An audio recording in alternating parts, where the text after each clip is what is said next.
Hi అండి అందరికీ. ఈరోజు మా నాన్న వచ్చారనమాట. మధ్యాహ్నం ఆఫ్టర్నూన్ అట్లా వచ్చారు.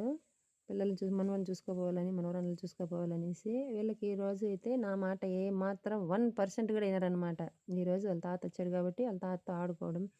తిన్నారు, తినేసి నైట్ అయింది. నైట్ పడుకునే టైం కన్నా కానీ 9 అవుతున్నా 10 అవుతున్నా కానీ పండుకోరనమాట. మామూలుగా అయితే 9:30 9కి అంతా పడుకొనేసేవాళ్ళు. ఇప్పుడు మా నాన్న వచ్చాడు కాబట్టి మా నాన్నగారి గురించైనా వాళ్ళు చాలా నా నా పైనే అరుస్తారనమాట. అంత ధైర్యం వచ్చేసింటుంది తాత వస్తే. అంత అందుకేనండి పెద్దోళ్ళు ఇంట్లో ఉండాలనేది. ఇలా ఆడిపించుకుని అంటే చాలా సంతోషంగా ఉంటుంది. నాకు మామూలుగా అయితే ఇలా ఆడిపించుకునే వాళ్ళు లేరు. వాళ్ళ డాడీ కొంచెం నైట్ లేట్‌గా వస్తారు. ఇలా తాతలు, నానమ్మలు ఉంటే ఆడిపించుకుంటారనమాట. కొంతవరకు మనకు కూడా కొంచెం రిలాక్స్‌గా ఉంటుంది. మొత్తానికి నాకైతే హ్యాపీగా అనిపించింది. ఇలా ఆడుకొని వాళ్ళతో చాలా